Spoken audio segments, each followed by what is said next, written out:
Здравейте! Казвам се Мариан Вълев. Бях помолен да кажа няколко думи във връзка с предстоящите президентски избори и предстоящият референдум. Честно казано, дълго мислих какво да кажа и не успях да измисля нищо, кой знае колко стойностно, освен няколко пожелания. Първото от тях е към бъдещият президент, който и да е той. Пожелавам му успех и достоинство.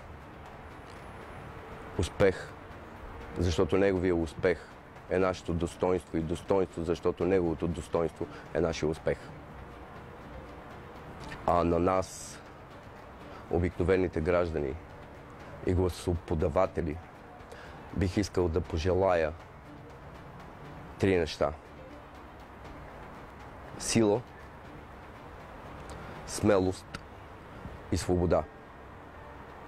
Сила, от която имаме нужда, за да може най-после да преодолеем и да превъзмогнем тежкото наследство, оставено ни през годините от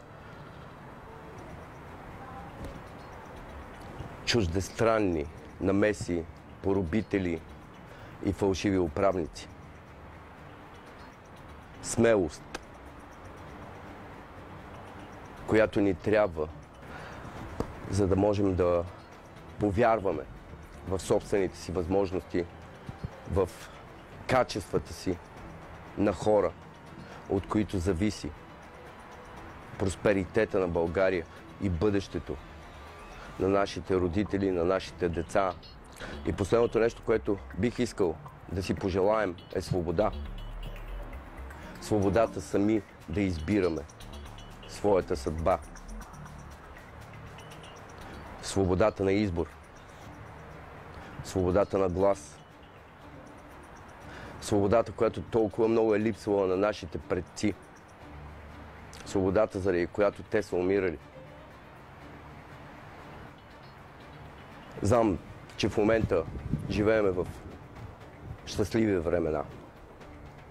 Приемаме свободата за даденост. Ние обръщаме достатъчно внимание. Може би дори не я забелязваме, но не знам дали сме прави. Не знам дали не бъркаме някъде. Не знам дали, приемайки свободата по този начин, не я оставаме в ръцете на чужди хора. Аз нямам отговорите на всички тия въпроси.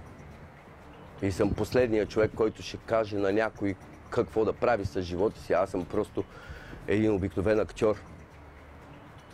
Но съм и свободен човек.